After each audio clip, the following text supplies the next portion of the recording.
Hello and welcome to GS career academy.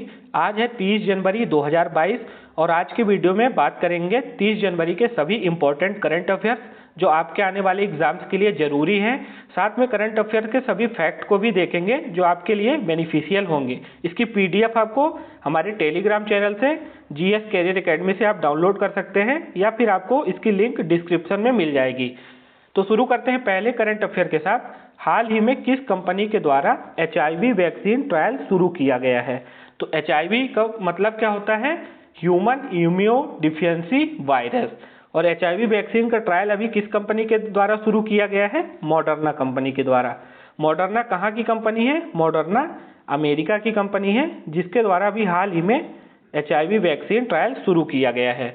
यहाँ पे आप देख पा रहे होंगे फाइजर का नाम है। तो फाइजर कहाँ की कंपनी है? यह भी अमेरिका की कंपनी है।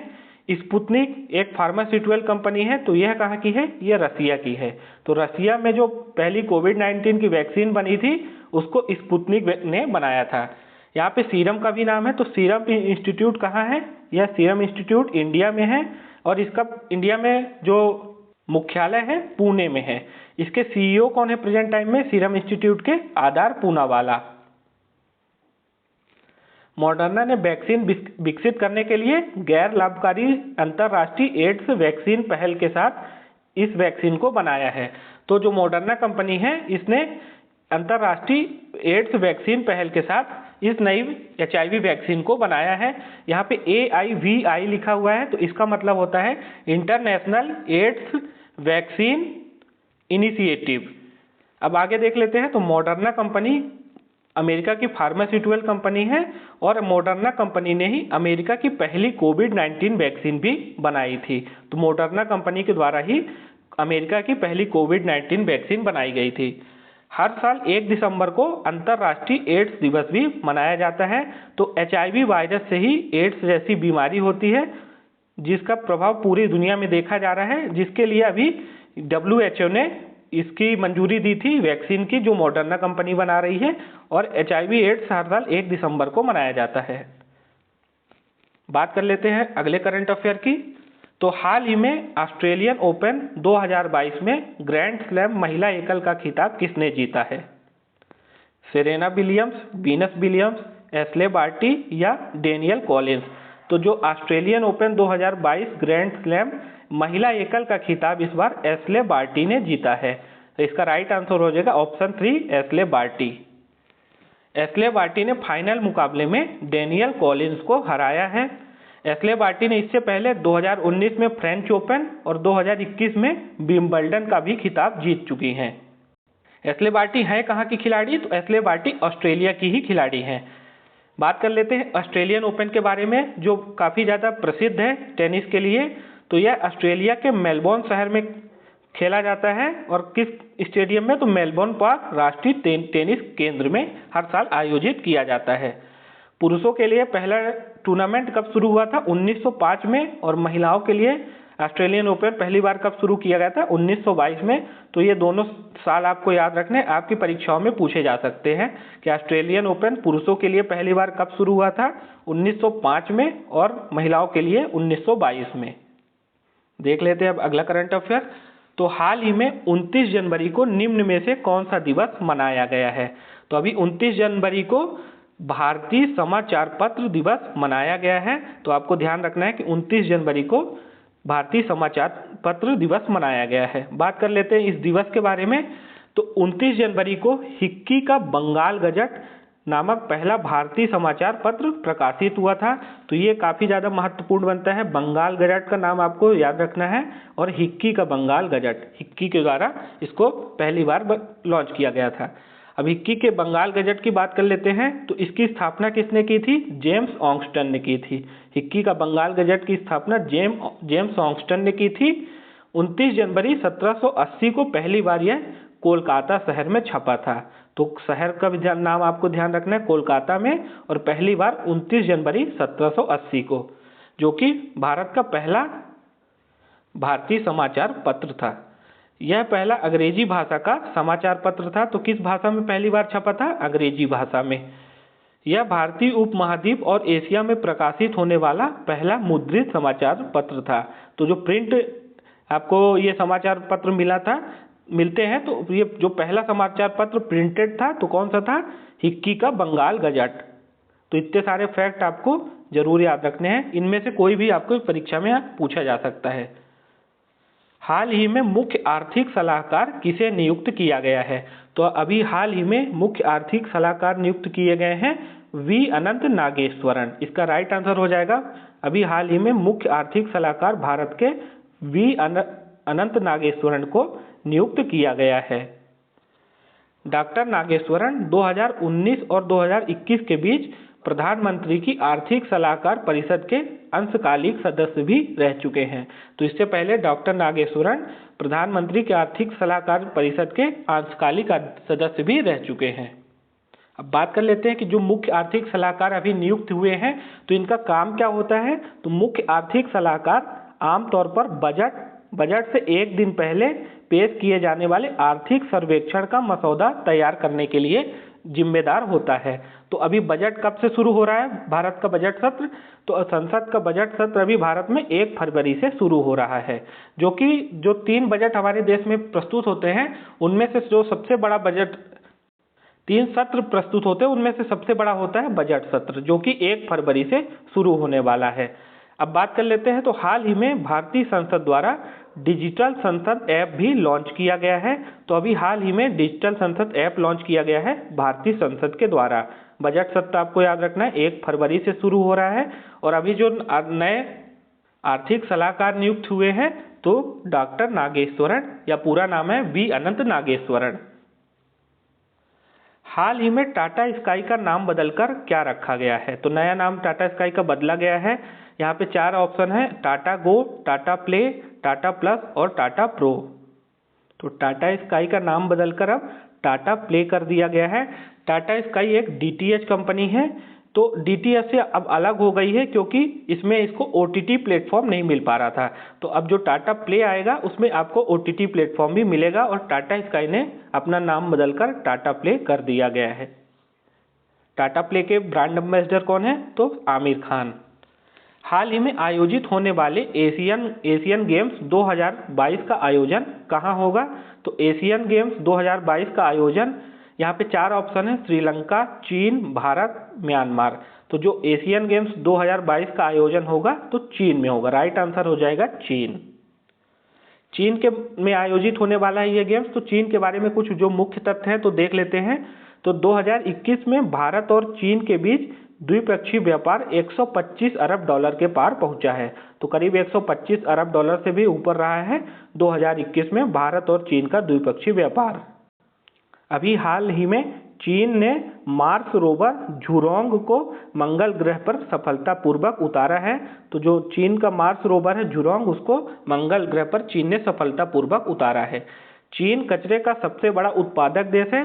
कभी आपके से पूछे कि प्लास्टिक का सबसे बड़ा उत्पादक देश कौन है, तो प्लास्टिक कचरे का सबसे बड़ा उत्पादक देश है ऑस्ट्रेलिया, और चीन कचरे का सबसे बड़ा उत्पादक देश है।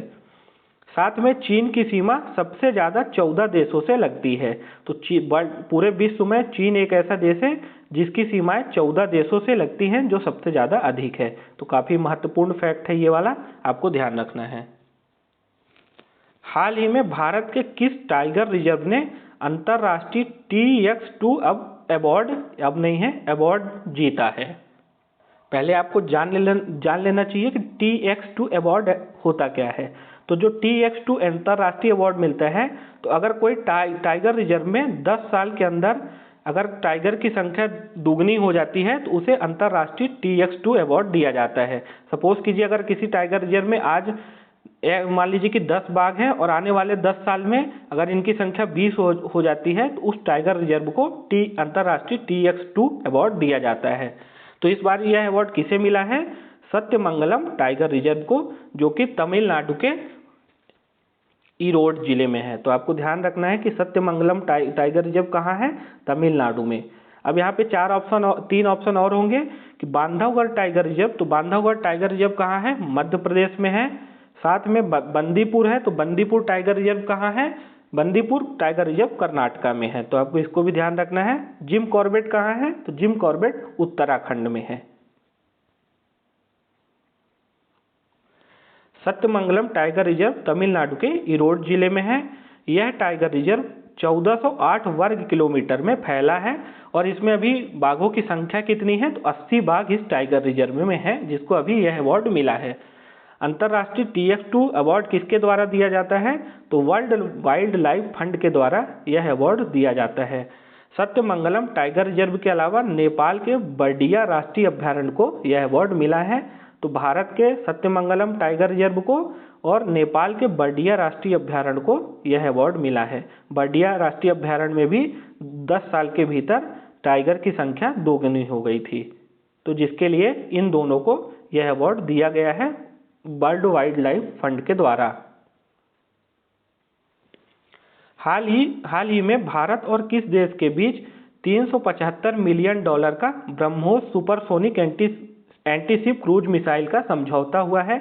तो भारत अब किस देश को यह BrahMos supersonic antiship cruise missile देगा, जिसका अभी हाल ही में समझौता हुआ है $375 मिलियन का। तो भारत अभी हाल ही में फिलीपींस को यह BrahMos supersonic antiship cruise missile देगा। हाल ही में किस बैंक को बैड बैंक स्थापित करने की मंजूरी मिल गई है। भारत में बैड बैंक शुरू कब हुए थे, तो सितंबर 2021 में इनको शुरू किया गया था। अभी हाल ही में बैड बैंक स्थापित करने की मंजूरी किस बैंक को मिली है, तो स्टेट बैंक ऑफ इंडिया को बैड बैंक स्थापित करने की मंजूरी मिली है। अब थोड़ा बात कर लेते हैं बैड बैंक आखिर होते क्या है। तो बैड बैंक एक तरह की असेट्स रिकंस्ट्रक्शन कंपनी होती है, जिसका काम बैंकों के फंसे हुए कर्जों यानी एनपीए का फुल फॉर्म होता है नॉन प्रॉफिट एसेट को टेक ओवर करना होता है। तो जो बैंक कर्ज में डूब जाते हैं तो उनको इस कर्ज से उबारने का काम बैड बैंक करता है। बैड बैंक किसी भी बैड एसेट को गुड एसेट में बदलने का भी काम करता है। तो मुख्य काम बैड बैंक का यही होता है कि जो बैंक के बैड एसेट्स होते हैं उनको गुड एसेट में बदलता है बैड बैंक।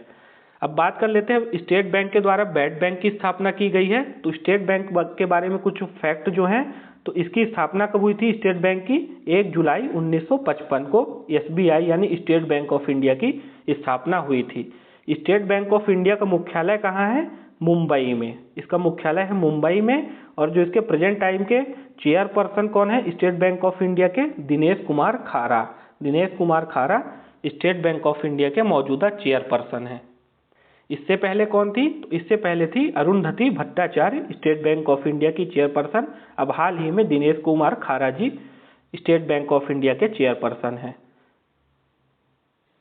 हाल ही में NIPER यानी निपर रिसर्च पोर्टल किसने लॉन्च किया है। तो सबसे पहले आपको बता देते हैं निपर आखिर होता क्या है NIPER। तो इसका मतलब होता है national institute of pharmaceutical and research portal. तो इसको आपको ध्यान रखना है, national institute of pharmaceutical and research portal. और इस पोर्टल को अभी हाल ही में किसने लॉन्च किया है, डॉक्टर मनसुख मांडविया ने इसको हाल ही में अभी लॉन्च किया है। डॉक्टर मनसुख मांडविया जो कि केंद्रीय स्वास्थ्य मंत्री हैं भारत सरकार में, और साथ में रासायनिक और उर्वरक मंत्री भी डॉक्टर मनसुख मांडविया हैं। हाल ही में किस देश ने तेल रिसाव के कारण पर्यावरण आपातकाल की घोषणा की है। तो अभी हाल ही में किस देश के द्वारा तेल रिसाव के कारण पर्यावरण आपातकाल की घोषणा की गई है, पेरू के द्वारा। राइट आंसर हो जाएगा इसका पेरू। हाल ही में किस देश में ऑनलाइन सेफ्टी बिल लागू हुआ है। तो अभी हाल ही में ऑनलाइन सेफ्टी बिल ऑस्ट्रेलिया में लागू किया गया है। तो हाल ही में किस देश की एयरलाइंस कंपनी एयर एशिया ने अपना नाम बदलकर कैपिटल ए किया है। तो किस देश की एयरलाइंस कंपनी जो कि एयर एशिया थी, अब उसका नाम बदलकर कैपिटल ए किया गया है। तो यह कंपनी मलेशिया की एयर एशिया कंपनी ने अपना नाम बदलकर कैपिटल ए कर लिया है। आज के वीडियो में हमने पूरे 29 जनवरी के सभी इंपॉर्टेंट करंट अफेयर्स को डिस्कस किया है, जो आपके लिए काफ़ी ज़्यादा बेनिफिशियल होंगे। मुझे उम्मीद है कि आपको यह वीडियो जरूर पसंद आई होगी।